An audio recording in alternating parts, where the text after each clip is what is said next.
Bruh,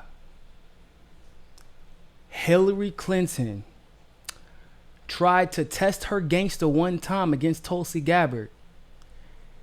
And I can promise you this, after Tulsi's response, she will never make that mistake again in her life.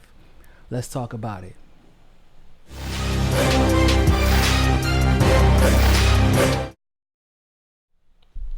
So, for those of you who have not seen the story already, Hillary Clinton tried to assert during an interview with Obama's former, somebody from his staff from when he was president. Um, she asserted, she said, there is somebody that the Russians are grooming. The Russians are grooming somebody for a third party so they can help Donald Trump win. And I'm not saying what I'm gonna. She said, she actually said she. Now, although she did not say Tulsi's name exactly, come on, bruh. Like, we already know what time it is. There's only what, 5 women? It's Amy Klobuchar, Kamala Harris, Elizabeth Warren, Marianne Williamson, and Tulsi, and only Tulsi has been called a Russian asset. So let's be honest, we knew what time it was, and apparently so did Tulsi. Tulsi didn't have no time for the bull because, bruh. Let's check out this response. Oh my God! All right, let's get to it. Woo. Great, thank you, Hillary Clinton. You, the queen of warmongers, the embodiment of corruption, and the personification of the rot that has sickened the Democratic Party for so long, have finally come out from behind the curtain. From the day I announced my candidacy, there has been a concerted campaign to destroy my reputation. We wondered who was behind it and why. Now we know. It was always you. Through your proxies and powerful allies in the corporate media and war machine, afraid of the threat that I pose. Whew. It's now clear that this primary is between you and me. Don't cowardly hide behind your proxies. Join the race. Oh my God. Join the race directly. Bruh. Just, oof. Oh my goodness. Y'all, Nico, why would you endorse Tulsi? I don't understand. What is it? What do you think? Why are you? Is there a question? Is there even a question? When you want to talk about integrity, when you want to talk about conviction, when you want to talk about, once again, she's already shown that she was more than willing to stand up to Hillary Clinton for the sake of the voters, right? That's great, by the way. And it's important because you want to show that you don't have petty vendettas and you're not being vindictive. You're only doing what's right. So that's great. But she never made it personal between herself and Hillary Clinton. She never made it personal. The moment that Hillary made it personal, there are a lot of people who would not have handled it like Tulsi did because of the power that Hillary has. Not only the power that she has personally, but very specifically the power that she has over this corrupt ass Democratic Party, this democratic process. So for fear of their own careers, they would just, hey, I got to take this one on the head and then move on, which isn't necessarily a bad thing because, let's be honest, Hillary does have the ability to destroy a career or two. She can make sure your next opponent is bankrolled. And realizing that makes this all the better. It makes it all the better.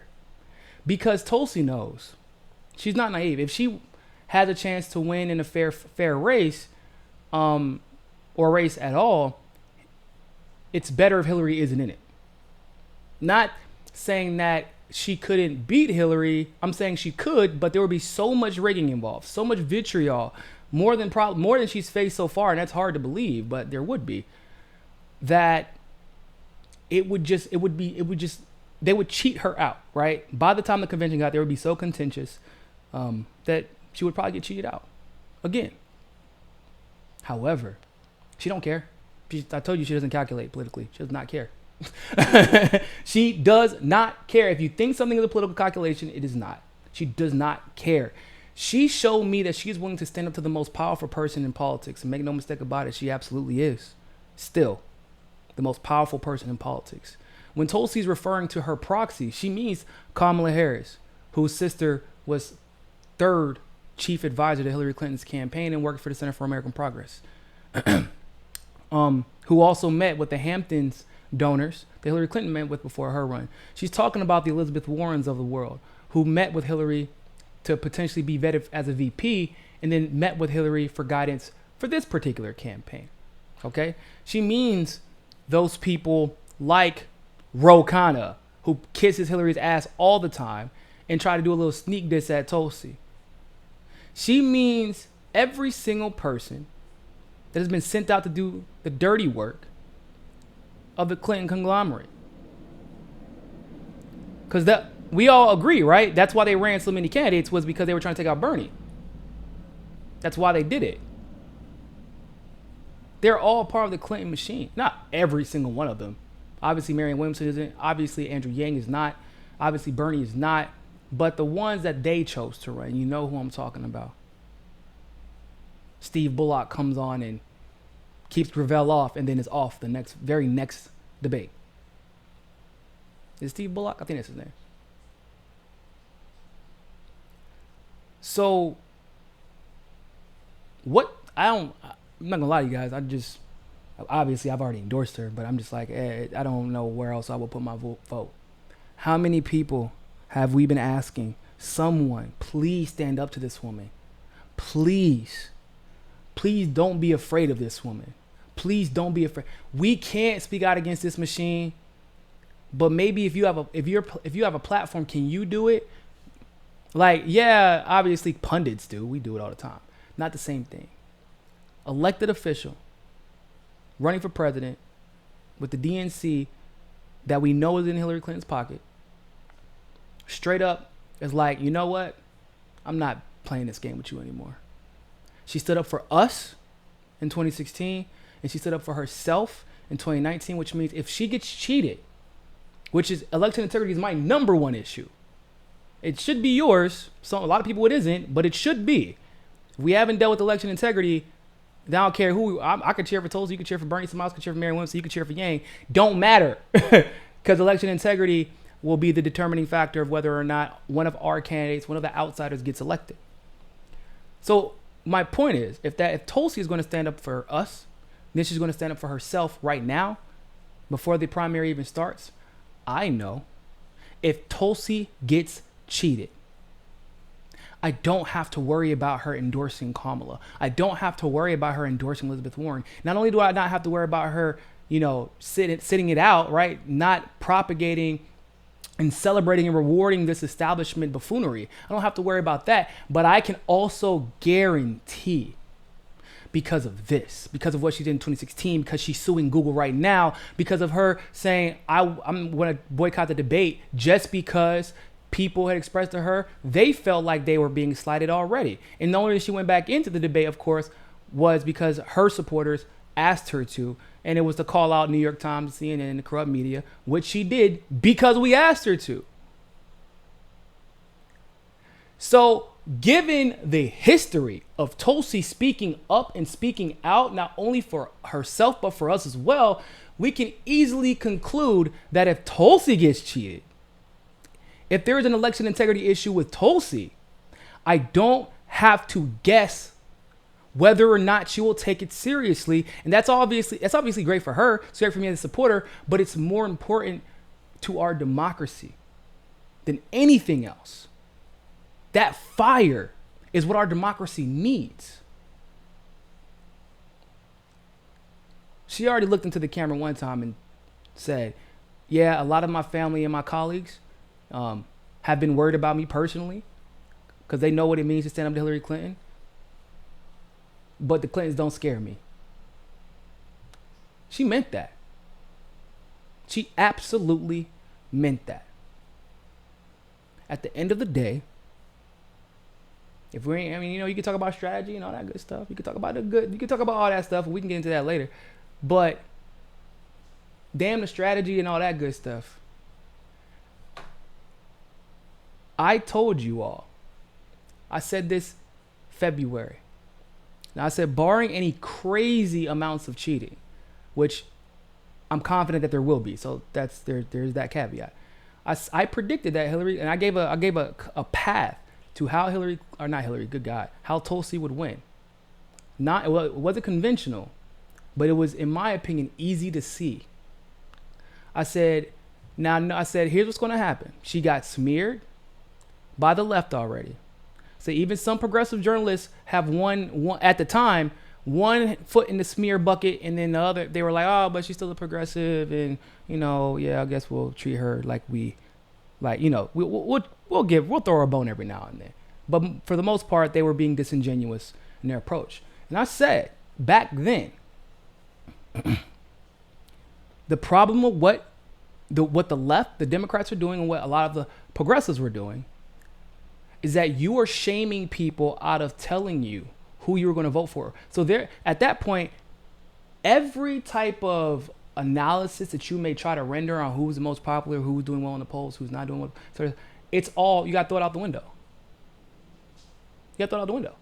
Because you have successfully shamed hundreds of thousands of people out of not telling you who they're going to vote for, because you're going to attack them if it isn't the candidate that you want.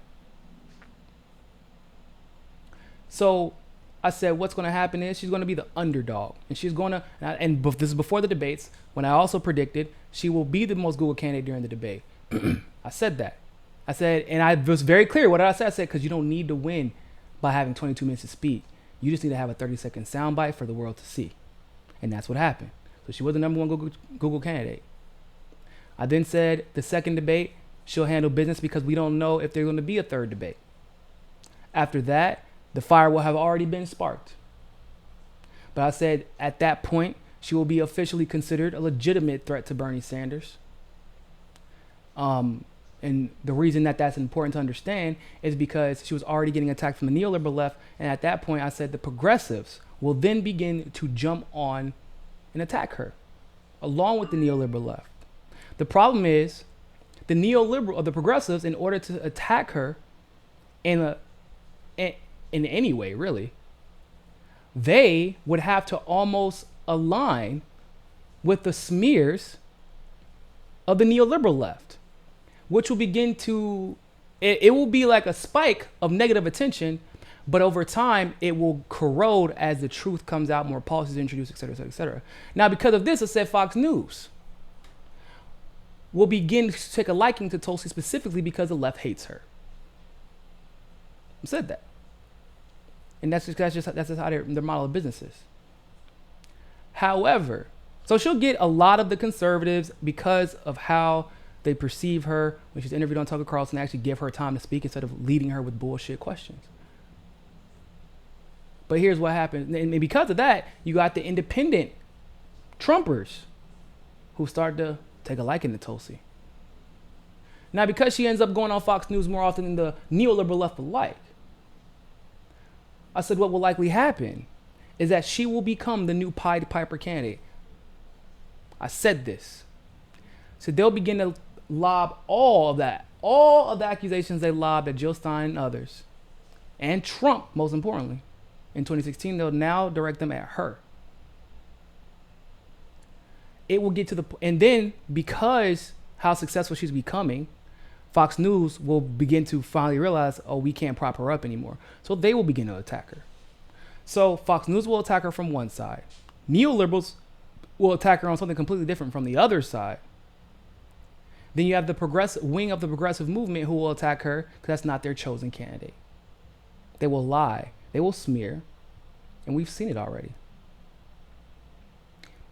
At this point, she is a Pied Piper candidate. She's being attacked from everybody. And everybody will eventually realize, hold on, she's being attacked by everybody? Like everybody hates her? You know what? Everybody told me that we should be in Iraq and that Iraq had WMDs. Everybody told me that we should be in Syria and Syria, used chemical weapons, and that turned out to not be true, as the OPCW report showed. And we're just there for regime change, as we've found out over time. Everybody told me Hillary Clinton had 99% chance of winning. I said everybody. Everybody started beating the war drums whenever that chemical weapons attack happened in Syria, immediately, left and right. Everybody in the media, everybody of the Democrat and Republican side, started beating the war drums for Iran. Everybody in the media, Democrat and Republican, also tells me to ignore Palestinian genocide. You know what? Every time that everybody, you know who the everybody is, either hated somebody or liked somebody. They either loved something, it turned out to be really bad for me, or they hated somebody because that was the best, that person was telling the truth. Ed Schultz, for example. Maybe if everybody hates her, it's because she's the best thing for this country. And everybody stands something to lose if they don't attack her and she wins. And that's the downfall of the Pied Piper strategy that they're pushing, but they're going to push it anyway because the Democrats never learn. And then she'll only be, by the time the election comes up, she'll be at 7-8% in the polls, maybe even 6% nationally. However, she'll be at 10-15% in New Hampshire, 10 to 11% in Iowa, 10 to 11% in South Carolina. She just needs one of those states. If she wins or ties in one of those states, the election is over. Because it becomes real then. There's no more keeping her off the debate stage. There's no more not interviewing her. Well, they already interview her, but they smear her. But they're going to turn up the smears. They're not going to turn them down because it's Pied Piper. Pied Piper now. That means billions of dollars in coverage over the course of the year. And guess what? The more votes she wins over time, the more votes she wins, the more delegates she gets, the more coverage she'll get. The more the smears will turn up.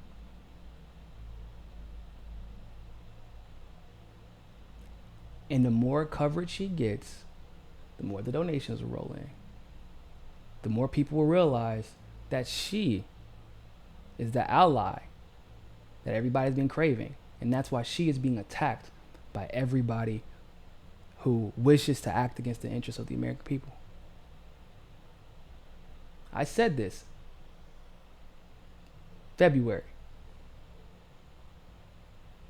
People thought I was crazy. And literally we are now at the Pied Piper attacked by everybody point. And this day, the day that Tulsi called out Hillary Clinton, will be the day that everybody remembers. The election got flipped on its head. Because it took one person. I'm glad you can speak up for me. But we were waiting for somebody who could finally look the establishment in its eye and speak up for themselves. And Tulsi just did that. And if you can speak up for yourself, I know damn well you'll speak up for me.